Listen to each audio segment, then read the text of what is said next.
Hello and welcome, I'm Raziel, and today we're talking about, because of course it's this getting started into wargaming, the kind of, let's say even more negative side of the wargaming situation.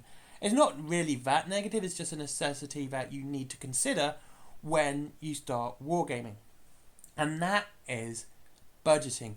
Now, budgeting isn't just a financial thing as well, it is a time thing. Wargaming is a hobby which is not just financially, draining, it's also time consuming as well. Now, I'll talk about financial stuff first because I think that's the one where most people kind of connect on and it's where we can kind of consider what to spend. I've always said when you get paid and you've got your money set aside for your wargaming, buy no more than 3 boxes, and I will get to that reason in a minute. But sort of budget into a reason where you're not overspending and you know what you want and what you need. I have used the Horus Heresy Force Organisation chart a lot. I still do, and I still think it's a good way to budget your army because you can see what you need rather than what you want. You're seeing the Force Organisation slot fill out, and you can kind of go, right, I need, let's think, I'm doing the Spires. I need some faster units. I actually have no fast attack units, so I'm going to get some Strix. There you go, I got some fast attack for it. And that's the way you kind of look at it. You go, this is what I need. This is what I need to get. And you kind of make sure that you remain in your budget that you've left to set aside. Again, set a certain amount aside for your wargaming. Have a very distinct budget. Yes, this can vary between person and person, but make sure you don't go over that budget. And when I mean go over that budget, you've also got to include other supplies as well. Paintbrushes, glue, paints, all of that as well has to go within that budget and stay within it. I know this might mean you might not be able to get all the models you want, but you're going to have plenty to do while you get the new ones. And never forget that you don't have to spend the entire budget at once. You can stretch it out, or you can say, right, I've got a £100 budget this month. I'm only going to spend £75, and you take that £25 and you put it to next month's budget. So even in the next month you can have £125 because you've saved it from the previous month, allowing you to get a little bit more. Now, like I said, make sure you do understand that the paints should be part of that budget as well. And I think that's really important because you need to make sure you do that. And a good way to budget paints is get a cheap paint set.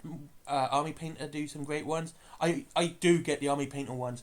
I actually found, this is anecdotal, for my Spires, I found the perfect paint set for it, and that is the Zombicide Invader paint set. That was absolutely perfect. It suits the Spires so well. I got a nice light blue, the 2 types of white, grey, which makes the bone armor looks really nice. And even the shading, the Zombicide shading is really good too. So I kind of lucked out, but I knew what I was looking for. That's a good way to budget your money, and you tend to get a free paintbrush inside as well. Anyway, so that's the budget financial side done. Like I said, make sure you keep to your budget. You can if you go under it, roll that budget over until next month, and always make sure you buy what you need. Now we're going to talk about FOMO and hype. Now, this is one way I've seen a lot of people tend to go to the over-expenditure side. They see this brand new model and they're excited for it. And these marketing techniques are not something I don't like it. I think it's disgusting. Low stocks or really hyping up a model to try and get people to really buy it.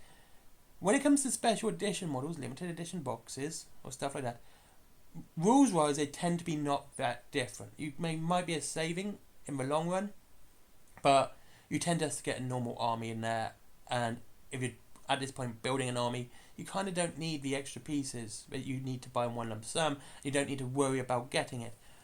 And when it comes to fear of missing out, I would always say don't worry about it. Just don't worry about missing out. It's a weird thing to do because when they show it off and you go low stock, all you need to do is click on the notify me when it's there, and you can just be patient and wait for that model to come back into stock.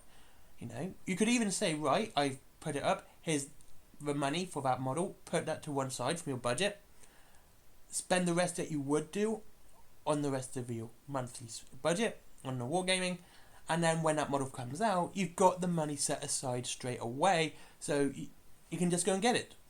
Even if it's mid-month sort of thing. You can go as soon as it comes in because you had the money set aside.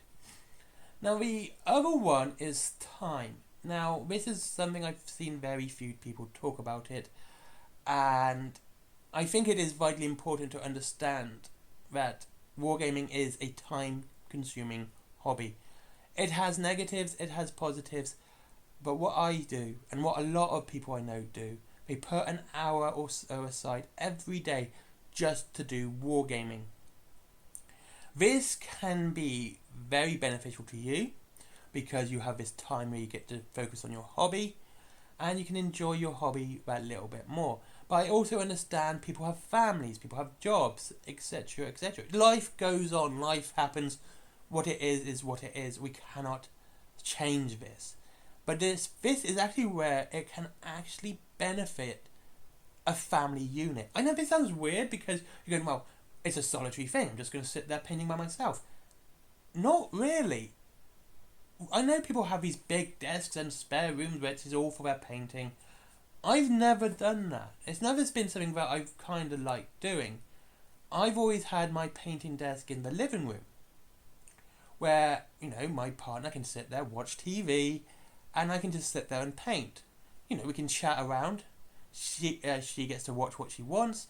I get to paint my models. It's great.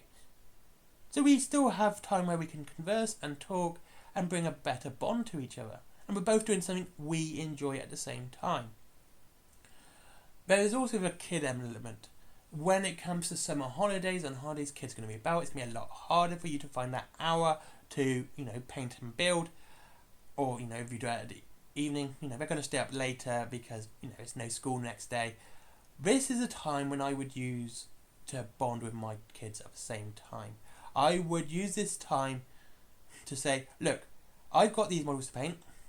I've got, you know, I've got a load of spare grey models which I don't, you know, they came from starter sets or models I just put together out of boredom. So, hey, there you go, tear away, have fun, and you can sit there and enjoy this time with your child at the same time, painting with them. And if they don't want to paint, they can sit next to mummy or daddy, your partner, and sit and watch TV with them as well.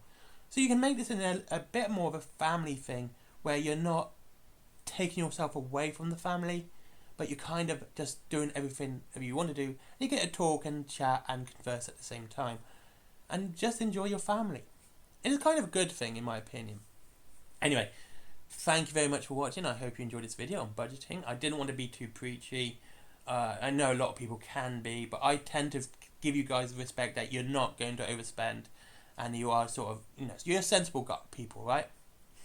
I know some people do, but I always give people, you know, you guys benefit of the doubt on that one. Thank you very much for watching. I hope you enjoyed this video. Like I just said, if you wish to save money on your wargaming, which I always suggest people do, don't go to the main shops.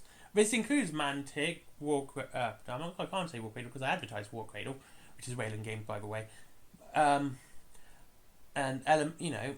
and Warlord Games, because you kind of be spending for about, go to a shop and where you can get a budget on there. Talking about budgets, Wayland Games does actually offer up to 20% on most wargaming, not their War Cradle stuff because they own it. I always have to say that because I think I have to say that on this bit because I'm talking about budgeting and I think you should be aware of it. And free delivery after £20. There's also Forbidden Planet for comics, DVDs, mangas, all that cool, fun, geeky stuff which everyone loves. There's my comics as well. I'm going to mix it up because I usually talk merchandise here. You know, if you want to see Little Red Riding Hood go ham on some Lovecraftian werewolf cyborgs, talk about new and original ideas. There is also a horror anthology as well, which I actually enjoyed because there's a very personal story in there about alcoholism. I'm not alcoholic, but I've lived with people who are, unfortunately. There is also for Skyforge, never forget Skyforge, good friend of mine, and Patreon because business. Bye bye.